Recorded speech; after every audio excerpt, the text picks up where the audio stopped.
Heart failure usually occurs when the heart is not able to pump enough blood for the needs of the body. Heart failure can also occur when the heart is not able to relax properly to receive blood so that it can pump out well when it contracts. The former is technically called heart failure with reduced ejection fraction, and the latter as heart failure with preserved ejection fraction. Ejection fraction is the fraction of the blood within the heart which is pumped out when the heart contracts.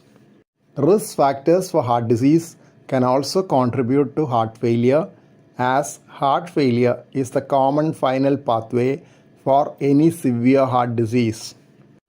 Important lifestyle factors in this context are smoking, being overweight, excess amount of fat in blood, and sedentary lifestyle. Diabetes, a predominantly lifestyle associated disease, is an important risk factor for heart disease and heart failure. The most common disease which causes heart failure is coronary artery disease, in which there is accumulation of fat deposits within the blood vessels of the heart.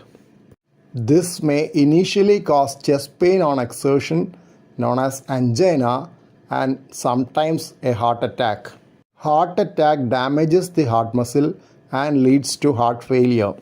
Heart attack usually occurs when there is total blockage of a blood vessel supplying oxygenated blood to the heart. The technical term for heart attack is myocardial infarction. High blood pressure is another important cause for heart failure. Very high blood pressure makes it difficult for the heart to pump blood and leads to heart failure. High blood pressure, known as hypertension, can indirectly cause heart failure by increasing the risk for a heart attack. Good control of blood pressure can prevent heart failure due to hypertension. Diseases of the heart valves is yet another important cause of heart failure. Abnormalities in heart valves may be present at birth or acquired later due to certain diseases. Rheumatic fever is an important cause of heart valve disease in children. Diseased heart valves can be either leaky, obstructed, or a combination of both. Diseased heart valves increase the workload of the heart, leading to heart failure later. Heart valves can also get damaged as age advances due to degeneration in the elderly. Heart muscle disease or cardiomyopathy leading to heart failure are generally of three types: dilated, hypertrophic, and restrictive. In dilated variety, the heart muscle is flabby and contracts poorly.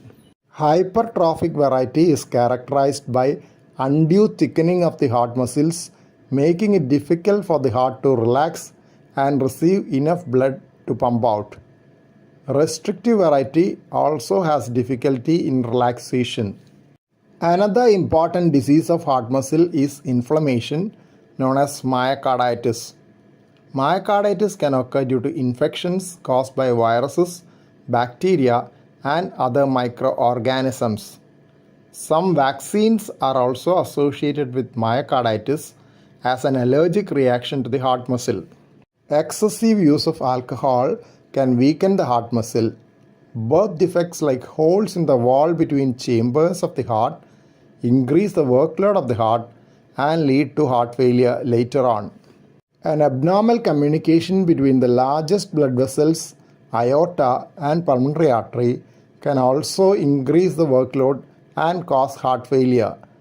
This communication is known as patent ductus arteriosus, or PDA in short. Severe lung disease increases the blood pressure in the blood vessels of the lung. When the pressures go very high, the right ventricle fails. Right ventricle is the lower right chamber of the heart which pumps blood to the lungs. Failure of right ventricle secondary to lung disease is called cor pulmonale. Cor means heart, pulmonale means related to the lung. Severe anemia, low levels of hemoglobin in blood, grossly increased function of thyroid glands, and severe abnormalities in heart rhythm can lead to heart failure sometimes. Thank you for watching this video. Please subscribe, like, share and post your valuable comment below this video.